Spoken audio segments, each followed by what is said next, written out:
parte falando sobre o milênio. Então, na primeira parte, nós falamos a respeito do reino de Deus, explicamos sobre a aplicabilidade da questão do reino espiritual e do reino terreno, os aspectos do reino de Deus. Então, nós falamos sobre isso. Hoje nós vamos falar sobre, falamos no domingo passado, sobre o tabernáculo caído de Davi, que vai ser restaurado. E hoje nós vamos então dar continuidade falando a respeito do milênio e suas características gerais. Em primeiro lugar, queria falar que o milênio, ele aponta a penúltima dispensação humana. Nós temos aquele quadro que nós temos projetado aqui, lembrando então que nós já tratamos da dispensação da inocência, a dispensação da consciência, a dispensação do governo humano, a dispensação patriarcal, a dispensação da lei, a dispensação da graça, que é a dispensação que nós vivemos no dia de hoje, o tempo, o período, a época que nós vivemos no dia de hoje. Depois do arrebatamento vai vir a dispensação do juízo, e quando terminar a dispensação do juízo, na segunda fase da volta à glória de Jesus, vai ser implantado o milênio. Tema esse, assunto esse, que nós vamos concluir na manhã de hoje. Pois bem, o milênio então, resumidamente, ele vai ser caracterizado como um período de estabelecimento do reino terreno de Jesus, um período esse que vão ser cumpridas, já tratamos até sobre isso, todas as profecias que ainda não foram cumpridas, ou não serão cumpridas ainda na dispensação do juízo, profecias relativas à terra, e vamos falar sobre elas hoje, incluindo as profecias das dispensações que nós tratamos, das alianças, aliás, abrâmica, a davídica e a aliança da terra de Israel. Então vai ser um período, o milênio é o período de transição entre a dispensação do juízo, no final dele a volta de Jesus, temos o milênio e depois adentraremos na última dispensação, que é a dispensação do estado final e eterno. Então, é importante porque muitas vezes nós confundimos o que vai acontecer na terra de bom do que vai acontecer no céu de eterno, perpétuo. São duas coisas diferentes. Um período que nós vamos usufruir na terra, um período muito abençoado na terra, vamos tratar sobre isso hoje, e o que nós vamos ver no céu, porque muitos confundem essas duas questões. Então, na terra, ainda que vivamos um momento maravilhoso, ainda haverá maldição, ainda haverá pecado e ainda haverá morte. Vamos explicar por que sobre isso. Somente na última dispensação, e você vai entender isso ao longo do estudo de hoje, é que nós então não vamos ter mais nenhum desses inimigos. A Bíblia diz em Isaías capítulo 65, versículo 20, sobre o milênio: não haverá mais nela criança que viva somente alguns dias, nem velho que não complete os seus dias, porque morrer aos 100 anos será morrer ainda jovem, e quem pecar só aos 100 anos será amaldiçoado. Então, já vemos nessa perspectiva do período milenial, que haverá morte, haverá ainda envelhecimento, ainda que seja numa graduação muito maior do que nós temos hoje. Então, ainda haverá isso. Bom, então nós temos um outro quadro que eu gostaria de colocar para que você não confunda as duas últimas dispensações. A dispensação do milênio é uma coisa, vamos falar sobre isso agora, e a dispensação do estado final eterno, com a qual nós concluiremos a nossa série. Bom, e o termo milênio? Milênio vem de 1000 anos.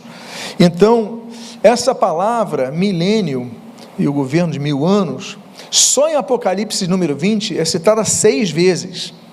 Agora, esse período vai ser de 1000 anos? Bom, pode ser de 1000 anos literais, mas também devemos considerar a possibilidade de serem 1000 anos simbólicos, até porque, como mencionado por Pedro em relação à dimensão divina, é um número simbólico, um número arredondado amplamente, e nós vemos, por exemplo, em 2 Pedro, capítulo 3, no versículo número 8, o seguinte: mas há uma coisa, amados, que vocês não devem esquecer, que, para o Senhor, um dia é como 1000 anos, e 1000 anos são como um dia. Então, independentemente se o milênio vai ser um período de 1000 anos literais, ou será um período simbólico de 1000 anos, devemos entender que vai ser um período muito longo de tempo. E esse período, então, é chamado de dispensação milenial ou de reino do milênio. Bom, temos 3 tipos de pessoas que habitarão no milênio, no reino milenial. Vamos falar sobre esses 3 tipos. Os 3 tipos, eles abarcam 2 grupos de pessoas. As pessoas que adentrarão ao milênio com seus corpos glorificados, por já terem sido arrebatados para o Senhor, e um outro grupo será o das pessoas que não terão ainda os seus corpos glorificados. Por quê? Porque estarão vivos na terra quando Jesus voltar. Então, lembro a vocês, no arrebatamento da igreja, no início da dispensação do juízo, a igreja é arrebatada, os mortos em Cristo primeiramente, enfim, e aí então terão a glorificação dos seus corpos. Quando Jesus voltar, Jesus volta com a igreja, mas ainda encontra pessoas na terra, que vão se arrepender, que vão se converter, dentre os quais, por exemplo, os judeus, que nós já falamos ali, que clamarão a Jesus Cristo e reconhecerão como Messias, quando Jesus voltar, e aqueles no julgamento das nações, que também vão ser salvos ali, porque Jesus inclusive fala que vai separar as ovelhas dos cabritos. Então, vai haver essa diferenciação no período do milênio desses 2 grupos. Aí você fala assim, mas como poderão eles conviver, os de corpos glorificados e os de corpos não glorificados? Bom, a resposta nós podemos ver inclusive nos aspectos gerais da Bíblia, quanto a, por exemplo, os anjos. Os anjos, eles têm corpos diferentes dos nossos, mas a Bíblia trata de várias materializações de anjos, e eles se relacionando com pessoas, eles comendo, não é verdade? E nós temos o segundo caso, então nunca houve problema na Bíblia em relação a essa coabitação da terra por pessoas com corpos glorificados e pessoas com corpos não glorificados.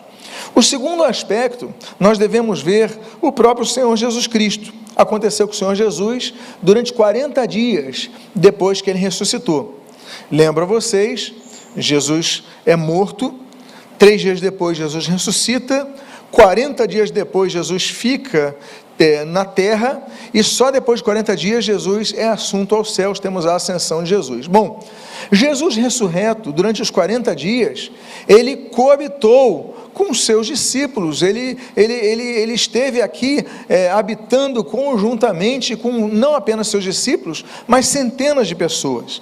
Vamos a alguns textos bíblicos que falam sobre isso, do Jesus com o corpo glorificado, ressurreto, e vai lembrar a vocês, o corpo glorificado é diferente do nosso corpo, a aparência é diferente, não teremos a mesma aparência, tanto é que Jesus ressuscitado, Lucas capítulo 24, nós lembramos, não citei aqui não no texto, mas só vindo aqui de lembrança, mas Jesus ele vai andar com seus discípulos, que estão a caminho de Emaús, e os discípulos não reconhecem Jesus, 3 dias depois de morto, não reconheceram, por quê?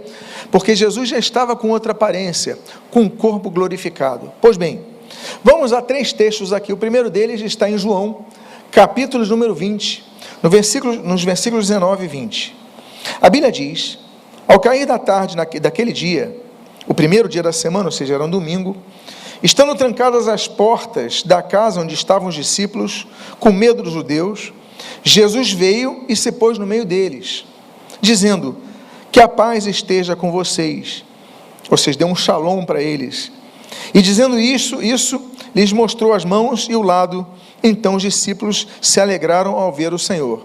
Mais uma vez, os discípulos só notaram que Jesus era o Senhor, quando Jesus mostrou as suas mãos e o seu lado, ou seja, ali reconheceram, Jesus manteve nessa configuração no seu corpo, mas sua aparência era diferente, então eles reconhecem Jesus. E segundo ponto que nós vemos nesse texto, é que as portas estavam trancadas, e Jesus de repente aparece no meio deles, ou seja, com seu corpo glorificado. Então, há como conviver entre eles. Atos capítulo 1, versículos 3 e 4, nós lemos, depois de ter padecido, Jesus se apresentou vivo aos seus apóstolos, com muitas provas incontestáveis, aparecendo-lhes durante 40 dias, e falando das coisas relacionadas com o reino de Deus, e comendo com eles, olha, Jesus ressuscitado, corpo glorificado, mas o texto diz, comendo com eles, deu-lhes esta ordem: não se afastem de Jerusalém, mas esperem a promessa do Pai, a qual vocês ouviram de mim. E mais um texto, é o que 1 Coríntios capítulo 15, versículos 4 a 6, nós lemos: e foi sepultado, e ressuscitou ao terceiro dia, segundo as Escrituras. E apareceu a Cefas, e depois aos 12, depois foi visto por mais de 500 irmãos de uma só vez, dos quais a maioria ainda vive, porém alguns já dormem. Ou seja, Jesus ressurreto apareceu aos discípulos, apareceu a centenas de pessoas de uma só vez, ou seja, foi um evento público ali, não sabemos o que ele falou, não sabemos o que aconteceu, mas ele aparece, aquelas 500 pessoas, todos os veem. Então nós temos essa indicação dessa convivência entre pessoas com corpos glorificados e pessoas com os corpos não glorificados.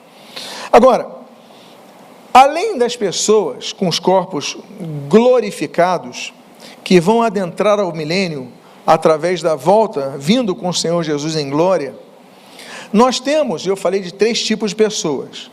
Então, com 2 grupos, o grupo dos corpos glorificados, e o grupo dos que têm os corpos não glorificados.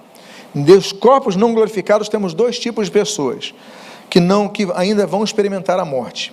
Quais são? Primeiro, os remanescentes judeus e os gentios, que na volta de Jesus vão ser salvos. Já falei sobre isso agora há pouco. Então, eles vão adentrar diretamente ao reino de Deus, ao reino milenial, mais especificamente falando, sem terem experimentado a morte ainda, e por causa disso, sem terem tido seus corpos glorificados. Então, nós temos a igreja que volta, entra no milênio com os corpos glorificados. Nós temos os que são salvos na volta de Jesus, não morreram ainda, então entram com os corpos não glorificados. E nós temos um terceiro tipo de pessoa, que são os nascidos durante o milênio. Ou seja, eles nasceram durante o milênio, então eles vão ter seus corpos ainda não glorificados. E por causa disso, ainda vão experimentar a morte, como inclusive o texto que nós lemos há algum tempo atrás. Então, isso é um dos motivos que explica o nascimento de pessoas durante esse longo período, que os seus corpos não glorificados. Isso explica por que haverá uma grande rebelião no final do milênio. Vamos falar então as características do milênio. Eu quero falar sobre 4 características desse período milenial. A primeira característica do que vai acontecer no milênio, aqui na Terra, depois da volta de Cristo, está relacionada à restauração da natureza durante esse período. Nessa fase da história, as maldições que nós lemos ali em Gênesis capítulo 3, sobre a terra, sobre a natureza, serão removidas. Então, note que no início da Bíblia, a maldição abrangeu a terra. Gênesis capítulo 3, essa maldição será retirada, e por causa disso, a natureza vai encontrar transformações muito benéficas, como o próprio Paulo profetiza em Romanos capítulo 8, dos versículos 19 a 22. Veja o que ele diz: a ardente expectativa da criação, aguarda a revelação dos filhos de Deus. Pois a criação está sujeita à vaidade, não por sua própria vontade, mas por causa daquele que a sujeitou, na esperança de que a própria criação será libertada do cativeiro da corrupção. Vou repetir: a própria criação será libertada do cativeiro da corrupção, para a liberdade da glória dos filhos de Deus. Porque sabemos que toda a criação, a um tempo só geme e suporta angústias até agora. Então, meus amados irmãos, a criação, ela hoje continua com essa desorganização no planeta, esse caos do planeta, não só por causa disso, vamos ver já sobre isso, mas enfim, muita instabilidade, locais muito quentes, locais muito frios, locais com sequidão, seja pelo frio, pelo calor, enfim. Mas, então, nesse período, a maldição será extinta, e aí nós podemos perceber que vai se equalizar toda a questão do planeta, vai haver uma estabilidade, até porque haverá um reino de justiça e sabedoria governando esse planeta, que vai, por não ser um governo corrupto, não ser um governo carnal, não ser um governo de trocas de interesses, mas será um governo do Senhor Jesus Cristo. Então vai haver uma melhor produção, vai haver menor poluição, vai haver então, por causa de menor poluição, menor, por exemplo, emissão de gases que promovem um efeito estufa. Há um órgão da ONU chamado IPCC, que ela tem falado, e ela tem falado há anos, que o aumento da temperatura do planeta não é apenas ocasionada pelas questões que existem também do universo, mas também pela ação humana. Por causa de quê? Por causa da queima de combustíveis fósseis, por causa do mau uso do solo, por causa da má administração dos lixos, por causa do desmatamento irregular. Tudo isso é ação humana, tudo isso tem gerado esse declínio, também tem gerado esse declínio na questão da terra, da administração da terra. Agora, isso por quê? Volto a dizer, há muita corrupção, há muito jogo de interesse, há muita governança maus administradores dos recursos. Se o Brasil tivesse utilizado todo o dinheiro que tem recebido ao longo de décadas e décadas e décadas de ajudas internacionais, não teríamos nenhum ínfimo dos problemas que nós temos hoje. Mas o que acontece? Os recursos vão saindo das populações que precisam e vão indo para os bolsos das pessoas. Então, há muita corrupção, meus amados irmãos. A fome que graça parte do Brasil, nós falamos aqui na nossa perspectiva local, pelo menos que nós conhecemos, assim como podemos falar de países da África, são injetados milhões e milhões e milhões de dólares, mas que não chegam às pessoas. Por quê? Por causa desse problema no governo. No milênio já não haverá isso. O governo do Senhor Jesus, um governo justo, um governo de uma administração, vai fazer com que tudo isso, então, venha a chegar e a reorganizar toda essa questão da boa administração no planeta. Eu quero dar um exemplo disso nos dias atuais, para você ter uma ideia. Como o uso inteligente, o uso justo, o uso correto, faz com que possa haver perspectiva positiva futura do planeta. Eu coloco aí 2 exemplos. No meu lado esquerdo, você vê um programa de mutirão do reflorestamento, que começou no Rio de Janeiro em 1986. Essa foto é na Zona Sul, você vê ali à esquerda, por exemplo, o Leme, e você vê como é que era. Isso em 1990, estava daquela forma. Aí, em 2019, ou seja, 3 décadas depois, olha como é que está hoje. Isso graças à intervenção inteligente e justa do homem. Pegou os recursos, reflorestou, cuidou, colocou, enfim.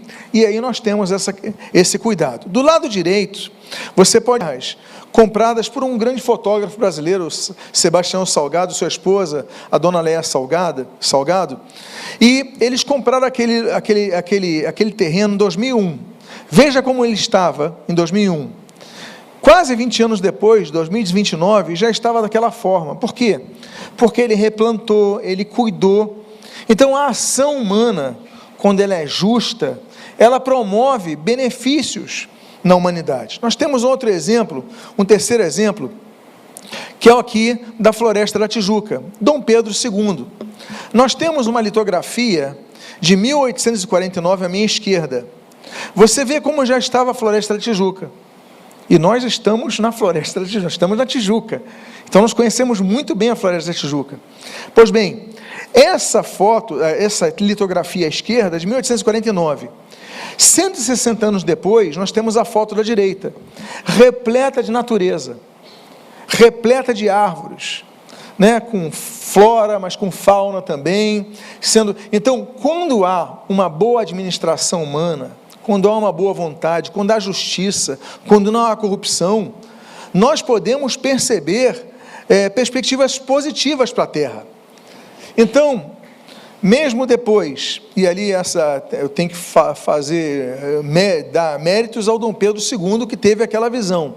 Pois bem, Então, após as perspectivas catastróficas que nós estudamos aqui ao longo dessa série, do que vai acontecer na terra, com o governo do Senhor Jesus, Ele vai olhar para essa natureza, a natureza vai ser resgatada, a natureza vai ser bem administrada, vai ser cuidada, e aí então podemos vislumbrar expectativas renovadoras da terra. Por exemplo, vamos citar aqui Isaías capítulo 51, versículo número 3, nós lemos: porque o Senhor terá piedade de Sião, terá piedade de todos os seus lugares desolados, fará o seu deserto como o Éden, e os seus lugares áridos como o jardim do Senhor. Ali haverá júbilo e alegria, ações de graças e som de música. Joel capítulo 2, dos versículos 22 a 24 também diz: não tenham medo, animais selvagens, porque os pastos do deserto reverdecerão, porque as árvores darão seus frutos, as figueiras e as videiras produzirão com vigor. Filhos de Sião, alegrem-se e exultem no Senhor, seu Deus, porque Ele lhes dará as chuvas em justa medida. Olha só, a natureza mudando, fará descer como no passado as primeiras e as últimas chuvas. As eiras se transbordarão de trigo, e os lagares transbordarão de vinho e de azeite. Então a produtividade agropecuária será maximizada com respeito à natureza, o que já acontece quando há uma boa administração em muitos países, em muitos lugares, muitas cidades, enfim. Nós podemos ver um exemplo, antes de continuar aqui, dos parques nacionais. Eu não lembro quantos parques nacionais tem no Brasil, não sei se são 44, mas enfim, o primeiro foi em Yellowstone, no século XIX. Há uma preservação, há um cuidado, quando há uma boa vontade humana, administração, não há corrupção, então há uma perspectiva positiva. Isso vai acontecer no milênio. Agora, essas mudanças, no caso de Jerusalém, elas vão outorgar o surgimento, o renascimento, a verificação, a descoberta, enfim, de um rio que vai sair de Jerusalém e vai fluir até o Mar Morto, como Ezequiel registra na sua visão. Veja o que diz Ezequiel capítulo 47, versículos 1, 3 a 5, diz o seguinte: depois disto, o homem me fez voltar à entrada do templo, e eis que a água saía debaixo do limiar do templo, e corria na direção do leste, porque a fachada do templo dava para o leste. A água vinha debaixo do lado direito do templo, do lado sul do altar. Aí continua o versículo 3. O homem saiu para o leste, tendo uma mão de cordel de medir. Mediu 500 metros e me fez passar pela água que me dava pelos tornozelos. Mediu mais 500 metros e me fez passar pela água que me dava pelos joelhos. Mediu mais 500 metros e me fez passar pela água que agora me dava pela cintura. Mediu outros 500 metros e era já um rio que não podia atravessar, porque as águas tinham crescido. Eram águas em que se podiam nadar, um rio pelo qual não se podia passar andando.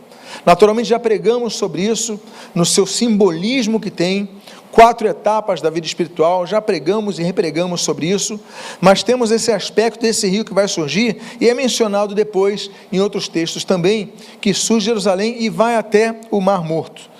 Esse rio vai ser cercado de árvores, ou seja, com uma boa administração, com um bom cuidado, isso vai ser feito, e vai trazer uma beleza em comum àquela região que hoje é muito árida.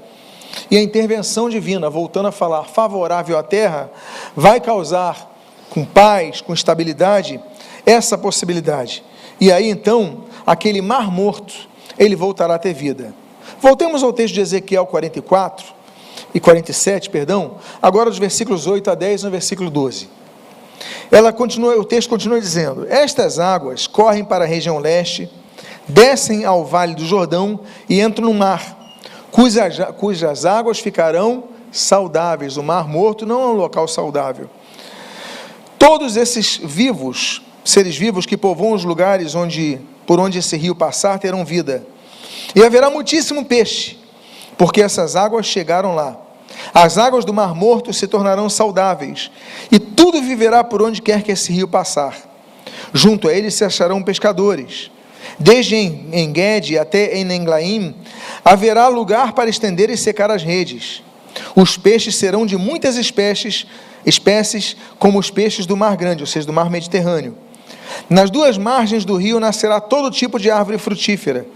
As folhas dessas árvores não murcharão, e elas nunca deixarão de dar o seu fruto. Produzirão frutos novos todos os meses, porque são regadas pelas águas que saem do santuário. E os seus frutos servirão de alimento e as suas folhas de remédio. Então nós temos a primeira das 4 características, é essa mudança na terra, essa mudança na sua organização ecológica, na administração da terra, na administração dos campos, na administração das florestas, na administração das cidades, que vão ser mais conscientemente administradas em relação à sua natureza, o que já tem acontecido em algumas regiões da terra. A segunda característica dessas 4 que nós estamos estudando hoje, são as características relacionadas à humanidade. Primeiro, haverá nascimento e longevidade nesse período. Zacarias capítulo 8, versículo número 5 diz: as praças da cidade se encherão de meninos e meninas, que nelas brincarão. Ou seja, vai haver nascimento e vai haver paz. Essas intervenções divinas no planeta, então, também afetarão a humanidade. E a expectativa de vida será maior, bem maior do que existe na atualidade. Veja o texto de Isaías, capítulo 65, nos versículos 20 a 23. Ou seja, o projeto de Deus para uma vida longa, ela se estenderá aqui e se aplicará no período milenial. Isaías 65 diz: não haverá mais nela criança que viva somente alguns dias, nem velho que não complete os seus dias, porque morrer aos 100 anos será morrer ainda jovem. Não farão o seu trabalho em vão, nem irão gerar filhos para a calamidade, porque a descendência dos benditos do Senhor e os seus filhos estarão com eles.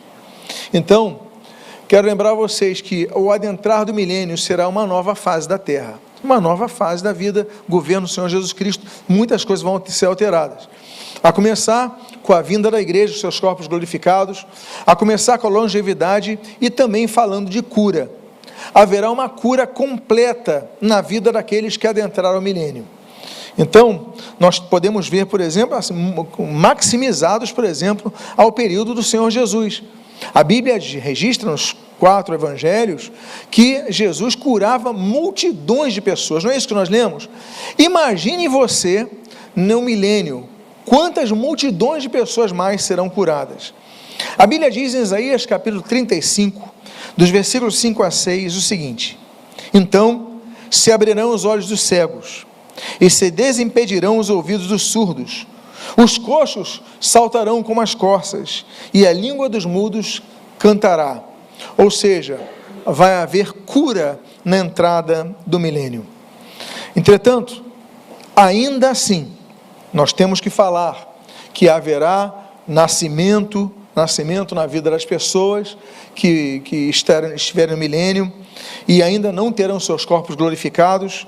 Então eles precisarão enfrentar ainda um grande inimigo.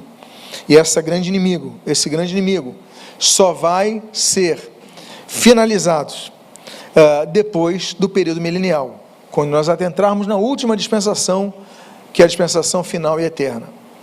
O texto de Isaías, capítulo 65, versículo 20, eu volto a lê-lo.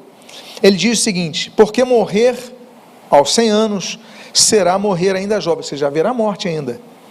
E quem pecar só aos 100 anos será amaldiçoado. Ele vai ter as suas consequências do seu pecado, mas ainda haverá pecado.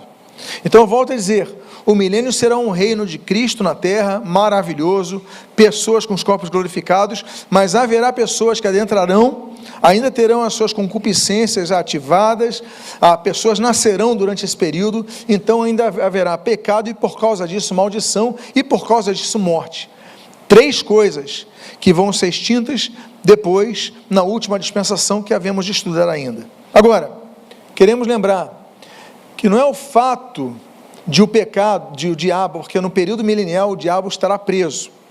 Não é por causa, e durante esse período ele vai estar preso, nós já falamos sobre isso, estudos anteriores. Mas não é por causa disso que não haverá pecado. Por quê? Porque ele é um dos agentes da tentação, mas a nossa própria carne agencia o pecado. A nossa natureza caída alimenta a nossa concupiscência. Veja o que diz a carta de Tiago, capítulo 1, versículo 14 e 15. Ao contrário, cada um é tentado pela sua própria cobiça.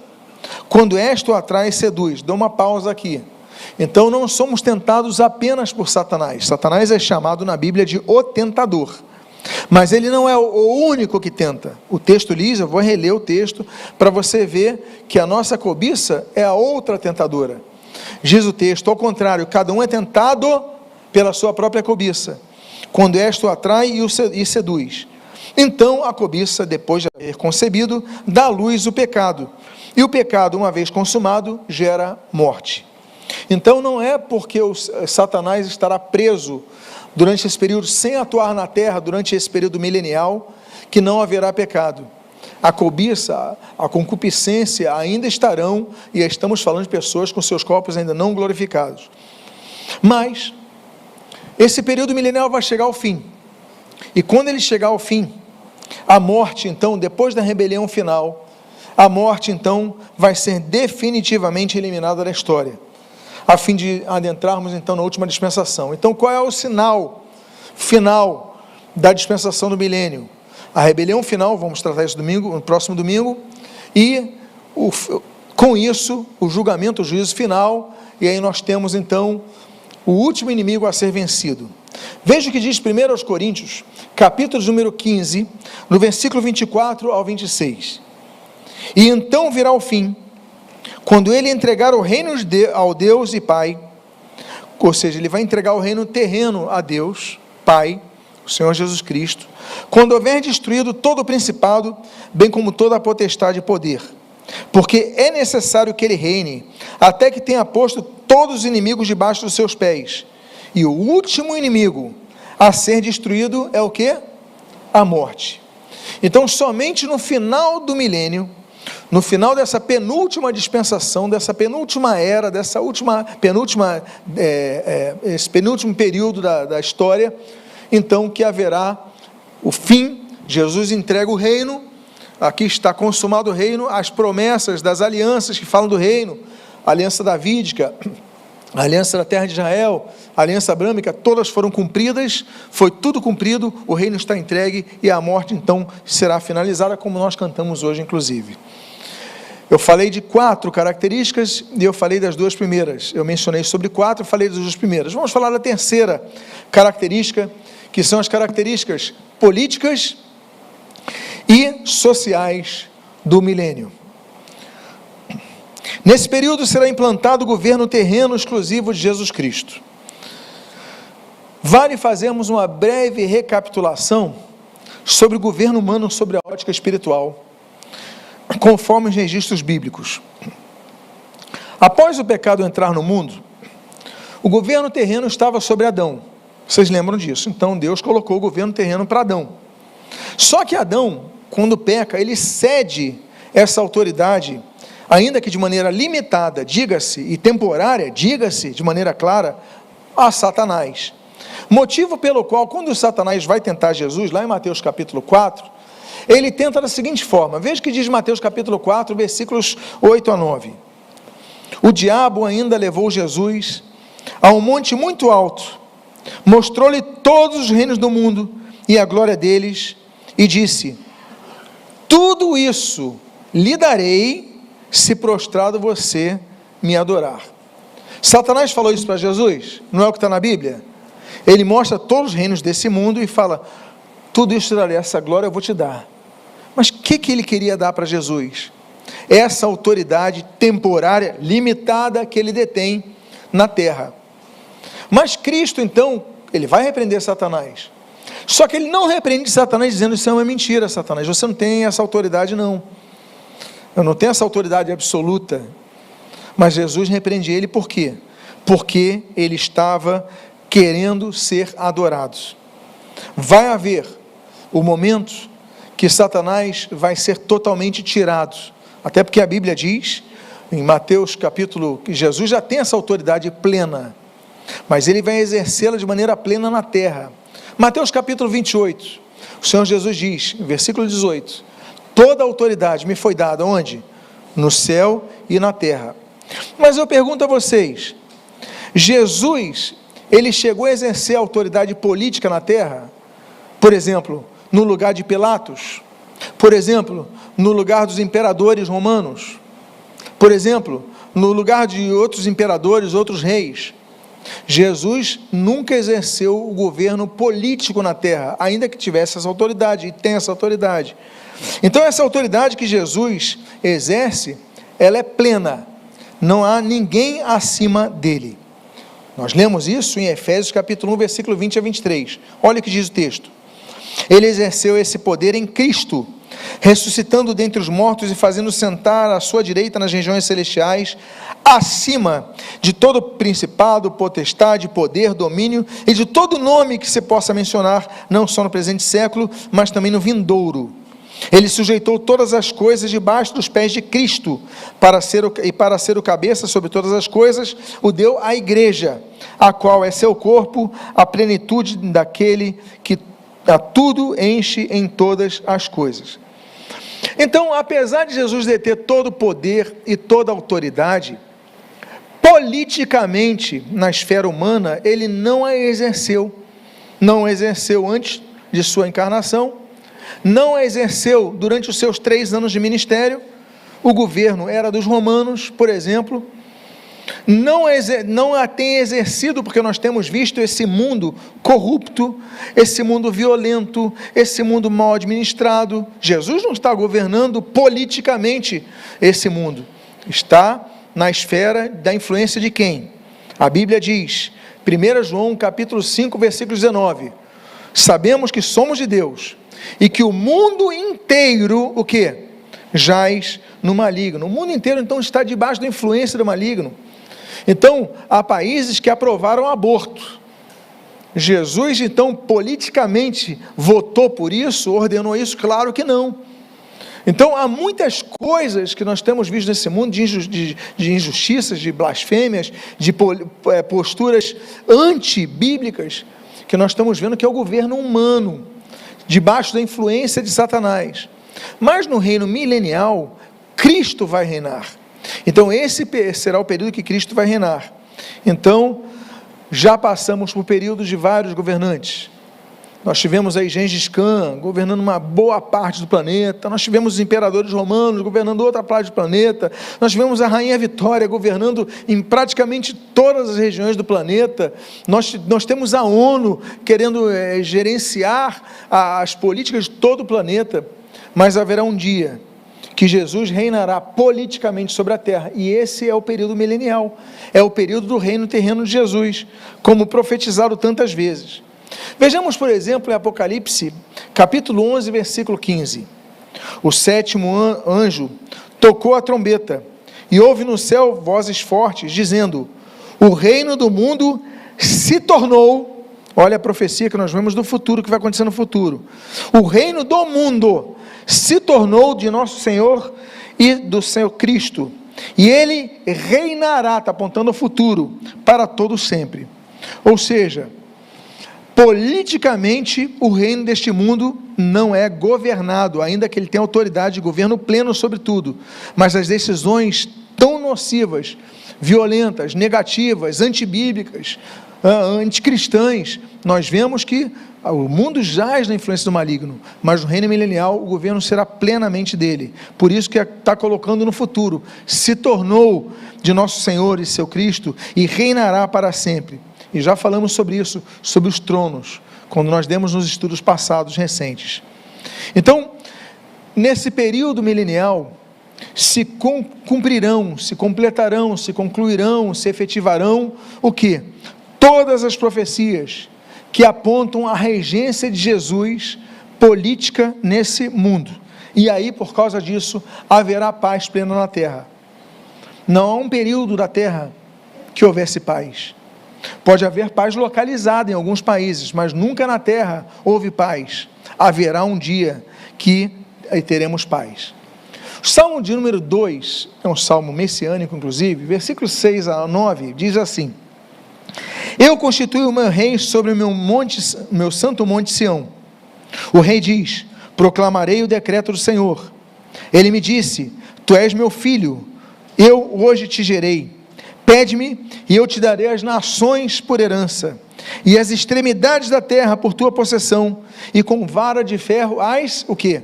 regerás, está falando do futuro, eu te darei as nações, você vai reger, tudo isso apontando ao futuro, e as despedaçarás como um vaso de oleiro. Apocalipse capítulo 19, outro texto que eu gostaria de ler, os versículos 11, 13, 15 e 16 nós lemos: vi o céu aberto, e eis um cavalo branco, o seu cavaleiro se chama Fiel e Verdadeiro, e julga e combate com justiça, e o seu nome é Verbo de Deus. Está falando de quem? Jesus. E o seu nome é Verbo de Deus. Da sua boca sai uma espada afiada, para com ela ferir as nações. A palavra de Deus, que vai ser a base do governo do Senhor Jesus. E ele mesmo as regerá com um cetro de ferro, e no seu manto e na sua coxa está escrito um nome: Rei dos Reis e Senhor dos Senhores. Então, não haverá mais rei que esteja governando sobre a terra, senão o reinado do Senhor Jesus Cristo nesse milênio. A igreja também vai reinar com Cristo nessa dispensação. Na atual dispensação a dispensação que nós vivemos hoje, a dispensação da graça, a igreja reina com Cristo de maneira espiritual. Isso a Bíblia fala sobre isso. Mas o mundo continua sob a influência do maligno. Há países que proíbem pregar o evangelho. Então a igreja está reinando numa Arábia Saudita, a igreja está reinando no Afeganistão, a igreja está reinando não está reinando em país nenhum país do mundo a igreja está reinando politicamente, governando de maneira prática os países, decisões, as leis dos países. Então nós temos as perseguições aos cristãos, nós temos as leis contrárias aos princípios bíblicos, mas a igreja, durante o milênio, ela vai reinar com Cristo, tomando posse disso. Daniel capítulo 7, no versículo 18 diz: mas os santos do Altíssimo receberão o reino e o possuirão para todo o sempre, de eternidade a eternidade. Ou seja, a partir do momento que a igreja comece a reinar com Cristo, esse reino vai ser perpétuo, será para todo sempre. 2 Timóteo capítulo 2, nos versículos 11 e 12, nós lemos o seguinte: fiel é esta palavra, se morrermos com ele, também viveremos com ele, se perseverarmos, também com ele o quê? Reinaremos. Mas a igreja não já reina? Por que está falando que com ele reinaremos? Não, mas a igreja já reina nos dias de hoje, não vai haver um reino. Espera aí, mas por que está falando, se perseverarmos, reinaremos com ele? Porque está falando, e volta a dizer, dos aspectos do reino de Deus. Esse estudo, que foi dado agora recentemente, ele é fundamental para nós compreendermos tudo isso. Então, reinamos com Cristo espiritualmente, mas governamentalmente na terra, reinaremos posteriormente. Então, se perseverarmos, também com ele reinaremos. E se o negarmos, ele por sua vez nos negará. Está falando então do juízo que trataremos posteriormente, no estudo posterior. E Apocalipse capítulo 5, no versículo número 10, nós lemos: e para o nosso Deus os constituíste reino e sacerdotes, e eles reinarão. Olha o que diz o texto: sobre a terra. Então esse texto é mais específico ainda, fala que a igreja, que é o reino e sacerdotes, nós reinaremos na terra. Então será um governo justo, será por causa disso, tudo que nós temos visto sobre o milênio vai acontecer. A capital do milênio vai ser em Jerusalém, vai ser a sede desse governo. Ao longo da história, grandes cidades foram as sedes de grandes governos. A Babilônia foi a sede de um grande governo, Roma foi a sede de um grande governo. Hoje as decisões vêm de onde? Vêm de Washington, vêm de Bruxelas, vêm da sede da ONU em Nova York. Há cidades caracterizadas por agruparem as grandes decisões da terra, hoje em dia. E no futuro? Bom, no futuro vai ser Jerusalém.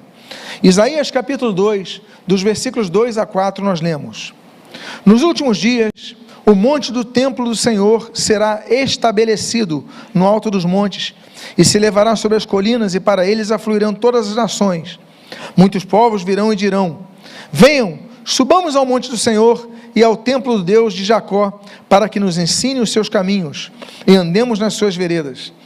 Porque de Sião sairá a lei, e a palavra do Senhor de Jerusalém, Ele julgará entre as nações e corrigirá muitos povos. Então a lei vai vir de Jerusalém, o Monte Sião em Jerusalém. Jerusalém está firmada sobre alguns montes, e o principal deles ali é o Monte Sião. Então, e a palavra do Senhor de Jerusalém, ele julgará as nações, entre as nações e as corrigirá muitos povos. Então hoje a correção vem de onde? Vem de Nova York, na sede da ONU. Aí eles corrigem um país, hoje não tem uma ingerência total quanto às suas decisões, mas fazem declarações dali, e isso vai acontecer em Jerusalém. Esse vai ser um período próspero de paz mundial. Após tantas guerras, já até falei sobre isso, vai haver paz. Tanto é que a Bíblia profetiza que armas não serão necessárias. A Bíblia diz em Isaías capítulo 2, versículo 4, ele julgará entre as nações e corrigirá muitos povos. Estes transformarão as suas espadas em lâminas de arados e as suas lanças em foices. Nação não levantará espada contra a nação, nem aprenderão mais a guerra. Ou seja, o governo de Cristo na terra vai trazer paz, não haverá mais guerra entre as nações, armas não serão mais necessárias para proteger as nações. E a Bíblia diz em Zacarias capítulo 9, versículo 10, destruirei os carros de guerra de Efraim e os cavalos de Jerusalém, os arcos de guerra serão destruídos, ele anunciará o quê? Paz às nações. Então o governo de Cristo vai ser transformador durante esse período milenial. E aí então vai se cumprir uma profecia que Jesus fala lá no Sermão do Monte, Mateus capítulo 5, 6, 7, mas no capítulo 5 Jesus se refere a um texto dos Salmos que nós lemos aqui. Olha o que diz Mateus 5, 5 e também o Salmo 37, 11, diz assim Mateus 5, 5, bem-aventurados os mansos, porque o que? Herdarão o que? A terra. Então não está falando do céu ainda não entramos na dispensação final e eterna, estamos falando do reino milenial, é terra, herdarão a terra. E veja o mesmo texto que é citado, e Jesus vai lembrar, memorizar esse texto, declarar esse texto, anunciar esse texto, enfim, declamar esse texto, do Salmo 37, 11, diz, mas os mansos herdarão a terra, e terão alegria na abundância de quê? De paz. Então vai ser um governo de paz, um governo, inclusive, de segurança na terra de Israel, que é uma das terras que você nunca vê experimentando paz. Sempre um conflito, sempre perseguição, sempre lutas, sempre ataques, e aí nós temos então um período de consequente paz em toda a terra, inclusive isso vai ecoar na terra de Israel. Vejamos o que diz o texto de Jeremias capítulo 23, os versículos 5 a 8, quando diz, eis que vem dias, diz o Senhor, em que levantarei a Davi um renovo justo, e como rei que é, reinará. Está falando de Jesus, que é a raiz de Davi, que é um descendente de Davi, reinará, agirá com sabedoria e executará o juízo e a justiça na terra. Nos seus dias, Judá será salvo, e Israel habitará o quê? Seguro. Tudo isso nós já temos estudado a respeito disso. Então Jesus, no trono de Davi, vai se assentar no trono de Davi, que vai ficar em Jerusalém, e vai reger a terra com paz, com justiça, com paz, e diz o texto, eu vou reler aqui, e executará o juízo e a justiça na terra, e nos seus dias Judá será salvo, e Israel habitará seguro. Continua o texto. E este será o nome pelo qual será chamado, Senhor, justiça nossa. Portanto, eis que vem dias, diz o Senhor, em que nunca mais dirão, tão certo como vive o Senhor, que tirou os filhos de Israel da terra do Egito, mas, tão certo como vive o Senhor, que tirou e trouxe a descendência da casa de Israel da terra do norte, e de todas as terras por onde os tinha dispersado, e habitarão na sua própria terra. Uma das promessas da aliança abrâmica, uma das promessas da aliança da terra de Israel, o povo de Israel seria retomado das nações por onde foi espalhado e tomariam posse da sua terra. Isso já começou a acontecer em 14 de maio de 1948, com o estabelecimento do Estado de Israel. Tem acontecido com as aliotes, os movimentos de aliar, que todos os dias vão levando os judeus de toda a terra para Israel. A população judaica em Israel, ela tem crescido em relação ao que era ao longo dos tempos. É óbvio que isso tem acontecido, mas aqui a Bíblia diz, então habitarão na sua própria terra. E o texto de Jeremias também, só que no capítulo 30, nós lemos do versículo 8 a 10 o seguinte, Naquele dia, diz o Senhor dos Exércitos, eu quebrarei o jugo que está sobre o pescoço de vocês e despedaçarei as correias. E nunca mais estrangeiros irão escravizar esse povo. Está falando de Israel, que servirá ao Senhor, seu Deus. E também a Davi, que lhes darei como rei, falando de Jesus. Portanto, não tenha medo, meu servo Jacó, diz o Senhor, nem se atemorize, Israel. Israel, você vai parar de ter medo. Pois eis que eu o livrarei desta terra distante, e salvarei a sua descendência da terra do exílio. Jacó voltará e ficará o quê? Tranquilo e sossegado, e não haverá quem o atemorize. Ou seja, já não vai haver Hamas, já não vai haver Hezbollah, já não vai haver Talibã, já não vai haver os Houthis, já não vai haver os governos, regimes que querem a destruição de Israel, como a teocracia iraniana. Não vai haver mais isso. Haverá paz sobre a terra no reinado de Jesus. Será então, por causa de tudo isso que eu tenho falado, um tempo de reconstrução, prosperidade e estabilidade. E aí, as cidades que foram destruídas, principalmente falando nós a respeito do período tribulacional, elas vão ser reconstruídas. Vale lembrar que Jerusalém, ela foi sitiada 23 vezes, ela foi atacada 52 vezes na sua história, e ela foi conquistada e reconquistada pelos judeus 44 vezes. Ou seja, todas as vezes o pessoal tenta conquistar Jerusalém, os judeus têm conseguido reconquistar ao longo da história, como profetizado por Jeremias em relação à nova aliança. Veja que diz Jeremias capítulo 31, versículo 38 a 40. Eis que vem dias, diz o Senhor, em que esta cidade será reedificada para o Senhor, desde a torre de Ananel até o portão da esquina. O cordel de medir se estenderá em linha reta até a colina de Garebe, e depois se virará em direção de Goa. Todo o vale dos cadáveres da cinza, e todos os campos até o ribeiro do Cedron, até a esquina do portão dos cavalos, para o leste, serão consagrados ao Senhor. E esta Jerusalém jamais será arrancada ou destruída.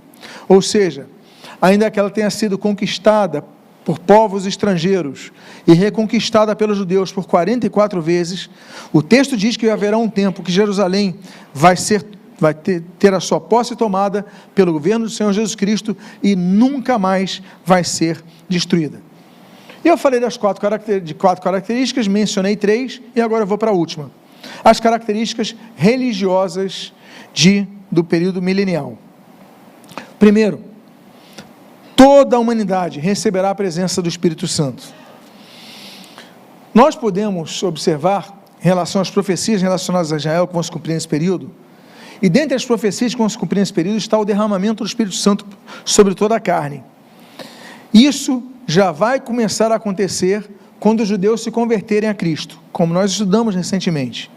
Ezequiel capítulo 36, dos versículos 26 a 30, nós lemos: eu lhes darei um coração novo, e porei dentro de vocês um espírito novo. Tirarei de vocês o coração de pedra, e lhes darei um coração de carne. Porém dentro de vocês o quê? O meu espírito. Está falando para Israel. Vocês não têm o meu espírito, não têm Jesus, não são a habitação do Espírito Santo, mas eu porei em vocês o meu espírito, e farei com que andem nos meus estatutos, guardem e observem os meus juízos. Vocês habitarão na terra que eu dei aos seus pais. Vocês serão o meu povo, e eu serei o meu Deus, o seu Deus. Eu os livrarei de todas as impurezas, as suas impurezas. Farei vir o trigo e multiplicarei, e não trarei fome sobre vocês. Multiplicarei os frutos das árvores e as colheitas do campo, para que vocês nunca mais passem vergonha entre as nações por causa da fome. Então Deus já vai prometendo ao povo de Israel que eles vão passar a ter o Espírito Santo neles. Aí então nós temos as profecias relacionadas ao Espírito Santo, nesse período futuro. Não só a Israel, mas também aos gentios, junção desses que geram o povo chamado igreja. E assim como aconteceu no Pentecostes, e durante o período da grande tribulação, com 144 mil selados, sobre os quais nós já estudamos, e a profecia de múltipla referência de Joel, que é citada por Pedro, vai se cumprir, sobre derramar do Espírito Santo sobre toda a humanidade. Veja o texto de Joel, que nós lemos lá em Atos também, capítulo 2, versículo 27 a 29. Vocês saberão que eu estou no meio de Israel, e que eu sou o Senhor, o Deus de vocês, e que não há outro. e nunca mais o meu povo será envergonhado. E acontecerá, depois disso, que derramarei o meu espírito sobre quem? Toda a humanidade. Então, depois de Israel parar de ser envergonhado, parar de ser perseguido, parar de ser atacado, parar de ser, enfim, ele falou, depois disso eu vou derramar, ou seja, quando entrarmos no milênio, então o Espírito Santo será derramado sobre quem? Toda a humanidade. Eu pergunto para vocês, essa profecia já se cumpriu? O Espírito Santo está toda a humanidade? É óbvio que não, está na igreja, mas ela vai se cumprir em toda a humanidade. E os filhos e filhas de vocês profetizarão, os seus velhos sonharão, os seus jovens terão visões, até sobre os servos e suas servas derramarei o meu espírito naqueles dias. E aí, por causa disso, todos terão conhecimento de Deus. Uma outra profecia que fala a respeito do milênio, trata a respeito da conclusão dessa palavra. Jeremias capítulo 31, no versículo 34, ele diz o seguinte: não ensinará jamais cada um ao seu próximo, nem cada um ao seu irmão, dizendo, conheço o Senhor. Ou seja, não vai haver mais a necessidade de evangelizar, conheço o Senhor, porque, diz o texto que você está lendo, todos me conhecerão, desde o menor até o maior deles, diz o Senhor, pois perdoarei as suas iniquidades e dos seus pecados jamais me lembrarei. Então, meus amados irmãos, nós vemos mais uma vez que no futuro, durante o período milenial, toda a terra terá o conhecimento da glória de Deus. Desse modo, se cumprirá uma profecia de Isaías, que apontava ao motivo da paz em Israel. Isaías capítulo 11, versículo 9 diz, não se fará nem dano algum em todo o meu santo monte, porque a terra se encherá do conhecimento do Senhor, como as águas cobrem o mar. Então a terra vai se encher do conhecimento do Senhor, como as águas cobrem o mar, ou seja, toda a terra vai ter a presença do Espírito Santo. E assim então, como eu falei para vocês, não vai haver mais a necessidade de evangelização, porque ao contrário da dispensação atual, porque todos conhecerão o Senhor. Por causa disso, não haverá mais idolatria na terra, ela não vai cessar. O culto aos inúmeros que carecem do conhecimento e submissão à palavra de Deus, não mais haverá. Isaías, capítulo 17, dos versículos 7 a 9, nós lemos, naquele dia, as pessoas olharão para o seu Criador, e os seus olhos estão voltados para o Santo de Israel. Eles não olharão para os altares, obra de suas mãos, nem voltarão seus olhos para o que os seus dedos fizeram, nem para os postes da deusa Azerá, nem para os altares de incenso. E eu caminho para a conclusão, dizendo que o templo de Jerusalém será restaurado para cultos memoriais. Diz Isaías capítulo 2, versículos 2 a 3, nos últimos dias, o monte do templo do Senhor será estabelecido no alto dos montes, e se elevará sobre as colinas, e para ele afluirão todas as nações. Muitos povos virão e dirão, venham, subamos ao monte do Senhor, e ao templo do Deus de Jacó. Vou repetir, subamos ao monte do Senhor, e ao templo do Deus de Jacó. Vamos subir ao templo, para que nos ensine os seus caminhos, e andemos nas suas veredas, porque de Sião sairá a lei, e a palavra do Senhor de Jerusalém. Então nós vemos que o templo de Jerusalém será novamente restaurado. Será então o quarto templo, porque o terceiro templo, levantado na grande tribulação, terá sido destruído.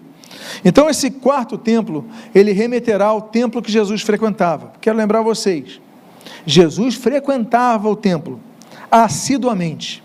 O templo foi o local mais defendido por Jesus, tanto é que no seu ministério ele expulsa os vendilhões de lá, e ele foi escolhido o templo como local onde Jesus ensinava todos os dias. Quando não estava viajando, quando não estava pregando na itinerância, Jesus em Jerusalém todos os dias pregava no templo, por isso a chamou de casa de oração para todas as nações. Veja o que diz Isaías capítulo 56, versículos 7 a 8, também os levarei ao meu santo monte, e lhes darei alegria na minha casa de oração. Deus está falando do templo futuro, Os seus holocaustos, os seus sacrifícios serão aceitos no meu altar, porque a minha casa será chamada casa de oração para todos os povos. Assim diz o Senhor Deus, que congrega os dispersos de Israel. Ainda congregarei outros aos que já se acham reunidos. No texto de Marcos, capítulo de número 11, no versículo 17, a Bíblia diz: também os ensinava e dizia: não é isso que está escrito? A minha casa será chamada casa de oração para todas as nações, Jesus falando. Então Jesus valorizou aquele local, valorizou aquela estrutura. Claro, o templo nosso é o nosso coração, o Espírito Santo habita em nosso coração, mas aquela estrutura física foi valorizada por Jesus, defendida por Jesus. E a Bíblia diz, por exemplo, Lucas capítulo 19, versículos 45 e 47, o seguinte: depois, entrando no templo, Jesus começou a expulsar os que ali vendiam, dizendo: está escrito, a minha casa será a casa de oração, mas vocês fizeram dela um covil de salteadores. E diariamente, Jesus ensinava onde? No templo. Então o templo de Jerusalém será o local, é o local escolhido, profetizado sobre isso, a lei sairá de lá, o ensino sairá de lá, e Jesus escolheu na peregrinação terrena, sempre que estava em Jerusalém, diariamente, como diz o texto, ensinava no templo. E isso é repetido em Lucas capítulo 21, no versículo 37. A Bíblia diz: Jesus ensinava todos os dias, onde? No templo, mas à noite saía e ficava no monte chamado das Oliveiras. Então, caminhando já para o término desse estudo, esse tão importante templo, ele, não apenas para o judaísmo, mas para o Senhor Jesus Cristo, como nós lemos aqui, que terá sido reconstruído reconstruído e redestruído no período tribulacional, será reerguido, e ali será um local de ensino do Evangelho para todas as nações. Ainda que memorialmente alguns usem a sua liturgia, como nós usamos a ceia, que é memorial. Na ceia que nós participamos hoje, nós não comemos a carne de Cristo, nem bebemos o sangue de Cristo. Isso são memoriais do sangue e do corpo de Cristo. Assim também são os sacrifícios realizados ali. Por quê? Porque o sacrifício que Jesus fez na cruz foi pleno. Veja o que diz Hebreus capítulo 7, versículo 26 e 27, 9, versículo 26. Porque nos convinha um sumo sacerdote como este, santo, inculpável, sem mácula, separado dos pecadores, exaltado acima dos céus, que não tem necessidade, como outros sumos sacerdotes, de oferecer sacrifícios todos os dias, primeiro por seus próprios pecados, depois pelos do povo, porque o fez isto uma vez por todas, quando a si mesmo ofereceu, nele se manifestou uma vez por todas, para aniquilar o pecado por meio do sacrifício de si mesmo. Então, tudo que se fizer ali apontará apenas de maneira memorial para a obra vicária, única e definitiva de Jesus Cristo. Hoje, então, nós analisamos as características do reino milenial.